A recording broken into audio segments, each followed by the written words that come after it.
ನೀವು ನೋಡ್ತಾ ಇದ್ದೀರಾ ಆನಿಮೆ ನ್ಯೂಸ್. ನಾನ್ ನಿಮ್ಮ ಹೋಸ್ಟ್ ಆನಿಮೆ ಲವರ್. ಇವತ್ತಿನ ಟಾಪ್ ನ್ಯೂಸ್ ಆಗಿರುವಂತ ಆನಿಮೆ ನ್ಯೂಸ್ ಗಳನ್ನ ತಿಳ್ಕೊಳ್ಳೋಣ ಬನ್ನಿ. ಸೊ ಇವತ್ತು ನಾವು ನೋಡ್ತಿರೋ ಮೊದಲನೇ ಟಾಪಿಕ್ ಈಸ್ ಒನ್ ಪೀಸ್ ನ ಆಥರ್ ಇಚಿರೋ ಓಡಾ ಸನ್ನ ಮೆಸೇಜ್. ಹೌದು, ಈ ಮೆಸೇಜ್ ಅಲ್ಲಿ ಅವರು ಮಾರ್ಚ್ 10ಕ್ಕೆ ಬರ್ತಿರುವ live action One Piece season 2 ಬಗ್ಗೆ ಮಾತನಾಡಿದ್ದಾರೆ. ಅದರಲ್ಲೂ ಲೈವ್ ಆಕ್ಷನ್ ಚಾಪರ್ ನ ನೋಡೋದಕ್ಕೆ ಅವರು ತುಂಬಾ ಎಕ್ಸೈಟ್ ಆಗಿದಾರಂತೆ. ಅಂಡ್ ಸೀಸನ್ 3 ಅಲಬಾಸ್ಟಾ ಆರ್ಕ್ ಕೂಡ ಶೂಟಿಂಗ್ ಆಗ್ತಾ ಇದೆ. And next surprising part is one piece ನ ಆನಿಮೆ ಮೂವಿ ಕೂಡ ಬರೋದ್ರಲ್ಲಿದೆ. ಬಟ್ ಅದು ಅಂದ್ಕೊಂಡ ಹಾಗೆ ಆಗ್ತಾ ಇಲ್ಲ ಅಂತ ಅವರು ಮೆಸೇಜ್ ಅಲ್ಲಿ ಓಡಾ ಸೆನ್ಸೆ ಹಂಚ್ಕೊಂಡಿದ್ದಾರೆ. ಮೋಸ್ಟ್ಲಿ ಆನಿಮೇಷನ್ ಪ್ರಾಬ್ಲಮ್ ಅಥವಾ ಸ್ಟೋರಿ ಪ್ರಾಬ್ಲಮ್ ಇರಬಹುದು. ಹಾಗೆ ಓಡಾ sense the original jump manga ಬಗ್ಗೆ ಮಾತನಾಡಿದ್ದಾರೆ. ಈಗ ಕರೆಂಟ್ ಅಲ್ಲಿ ನಡೀತಾ ಇರುವಂತ ಎಲ್ಬಾಫ್ ನಲ್ಲಿ flash back, long flash back ಎಲ್ಲ ಮುಗಿದ ನಂತರ ಪ್ರೆಸೆಂಟ್ ಡೇಗೆ ಮತ್ತೆ ವಾಪಸ್ ಬರ್ತೀವಿ ಅಂಡ್ ಅದು ಒಂದು ಬ್ಯಾಂಗರ್ ಇಂದ ಎಂಡ್ ಆಗುತ್ತೆ ಅಂತ ಹೇಳಿದ್ದಾರೆ. ಅಂಡ್ ನೆಕ್ಸ್ಟ್ ನಾವು ಹೋಗುವ ಐಲ್ಯಾಂಡ್ಗೆ ಇದುವರೆಗೂ ಪೈರೇಟ್ ಕಿಂಗ್ ಆದ ಗೋಲ್ಡಿ ರಾಜರ್ ಮತ್ತೆ ಅವರ ಕ್ರೂಮೇಟ್ಸ್ ಬಿಟ್ಟು ಇನ್ನು ಬೇರೆ ಯಾರು ಹೋಗೇ ಇಲ್ಲ. ಸೊ ನೆಕ್ಸ್ಟ್ ಐಲ್ಯಾಂಡ್ ಯಾವುದು ಅಂತ ನಿಮ್ಗೆ ಆಲ್ರೆಡಿ ಗೊತ್ತಿರುತ್ತೆ, ಕೆಳಗಡೆ ಕಾಮೆಂಟ್ ಮಾಡಿ. ಅಂಡ್ ಹಾಗೆ ನಾವು ಮ್ಯಾನ್ ಮಾರ್ಕ್ಡ್ ಬೈ ಫ್ಲೇಮ್ಸ್ ನ ಕೂಡ ಭೇಟಿ ಆಗ್ತೀವಿ. ಅಂಡ್ ಇದುವರೆಗೂ ಸೀರೀಸ್ ಅಲ್ಲಿ ಇಬ್ಬರು ಘಟಾನುಘಟಿಗಳು ಒಟ್ಟಿಗೆ ಎದುರಾಗ್ತಾ ಇದ್ದಾರೆ.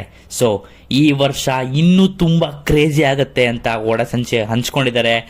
ಮತ್ತೆ ಸ್ಟೋರಿ ಟೆಲ್ಲಿಂಗ್ ತುಂಬಾ ಸ್ಪೀಡ್ ಆಗುತ್ತೆ ಅಂತ ಹಂಚ್ಕೊಂಡಿದ್ದಾರೆ. ಸೊ ಓಡಾ ಸೆನ್ಸೆ ತುಂಬಾ ಹೆಲ್ತಿಯಾಗಿ ಫ್ರೆಶ್ ಆಗಿ ಅವರ ಸ್ಕ್ರಿಪ್ಟ್ ನ ಮತ್ತೆ ಮಾಂಗನ ಬರೀಲಿ ಅಂತ ನಾವೆಲ್ಲ ಆಶಿಸೋಣ. ಸೊ ಇದ್ರ ಬಗ್ಗೆ ಮಾತಾಡೋದಕ್ಕೆ ನಮ್ಮ ಜೊತೆ ಯಾರಿದ್ದಾರೆ ಕಾಲಲ್ಲಿ?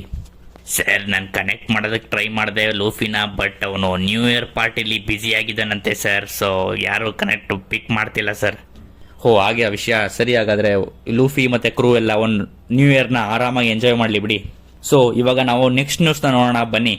ನಮ್ಮ ಎರಡನೇ ಟಾಪ್ ನ್ಯೂಸ್ ಬಂದು Chainsaw Man season 2 assassins arc anime official ಆಗಿ ಅನೌನ್ಸ್ ಆಗಿದೆ ಅಂಡ್ ಟೀಸ್ ಕೂಡ ಮಾಡಿದ್ದಾರೆ. ಸೊ ಕರೆಂಟ್ಲಿ ಇದು ಪ್ರೊಡಕ್ಷನ್ ಅಲ್ಲಿ ಇದೆ. ಮುಂದೆ ಬರುವಂತ ವಿಷಯಗಳನ್ನ ನಾವು ಫ್ಯೂಚರ್ ಅಲ್ಲಿ ಹೋಗ್ತಾ ತಿಳ್ಕೊಬಹುದು. ಚೈನ್ಸಾ ಮ್ಯಾನ್ ಮಾಂಗಾ ಓದೋರ್ಗಂತೂ ಅಸಾಸಿನ್ಸ್ ಆರ್ಕ್ ಎಷ್ಟು ಕ್ರೇಜಿ ಆಗಿ ಇನ್ನೂ ಎಕ್ಸೈಟಿಂಗ್ ಆಗಿದೆ ಅಂತ ನಿಮ್ಗೆಲ್ಲ ಗೊತ್ತಿರುತ್ತೆ. ಸೊ ನಾನಂತೂ ಹೆವಿ ವೇಟ್ ಮಾಡ್ತಾ ಇದ್ದೀನಿ. ನೆಕ್ಸ್ಟ್ ನಮ್ಮ ಮೂರನೇ ನ್ಯೂಸ್ ಬಂದು, ಈ ನ್ಯೂಸ್ನ ಹೇಗಪ್ಪ ಹೇಳೋದು?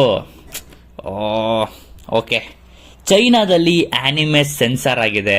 ಸೊ ಅಲ್ಲಿ ಚೈನಾದಲ್ಲಿ ಆನಿಮೆಲ್ ಯೂಸ್ ಮಾಡಿದಂತ ಬ್ಲಡ್ ನ ಕಲರ್ ರೆಡ್ ಆಗಿರೋದ್ರಿಂದ ಅವರು ರೆಡ್ ನ ಕಲರ್ ತೆಗೆದುಬಿಟ್ಟು ಈ ಕಲರ್ನ ಯೂಸ್ ಮಾಡ್ತಾ ಇದ್ದಾರೆ.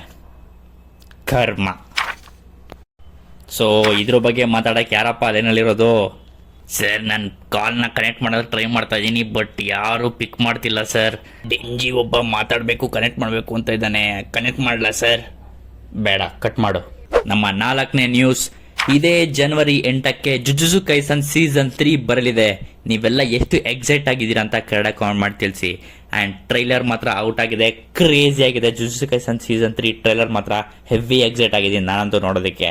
ಅಂಡ್ ನಮ್ಮ 5ನೇ ಫೈನಲ್ ನ್ಯೂಸ್ ಬಂದು, ಒನ್ ಪೀಸ್ ನ ಝೋರೋ ಆಸ್ ಯೂಶುವಲ್ ಜುಜುಟ್ಸು ಕೈಸನ್ಗೆ ಎಂಟ್ರಿ ಕೊಟ್ಟಿದ್ದಾನೆ.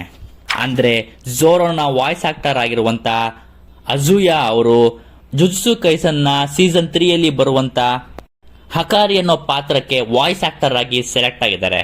ಸೊ ಇದಂತೂ ಕ್ರೇಜಿ ವಿಷಯ. ನಾನಂತೂ ನೋಡಿ ಶಾಕ್ ಆದೆ. ಲಿಟ್ರಲಿ ಝೋರೋನೇ ಹೊರಟೋದ್ನ ಜುಜುಟ್ಸು ಕೈಸನ್ಗೆ ಅಂತ. ನಿಮ್ಗೆ ಏನಿಸ್ತು ಈ ವಿಡಿಯೋ ಕೆಳಗಡೆ ಕಾಮೆಂಟ್ ಮಾಡಿ ತಿಳಿಸಿ. ಅಂಡ್ ಇದಾಗಿತ್ತು ಇವತ್ತಿನ ಟಾಪ್ ಆನಿಮೆ ನ್ಯೂಸ್ ಕನ್ನಡದಲ್ಲಿ. ನಿಮ್ಗೆ ಹೇಗನ್ನಿಸ್ತು ಕೆಳಗಡೆ ಕಾಮೆಂಟ್ ಮಾಡಿ ತಿಳಿಸಿ. ಅಂಡ್ ನೆನಪಿರ್ಲಿ, ಇದು ನೇರ ದಿಟ್ಟ ಅವಾಗವಾಗ.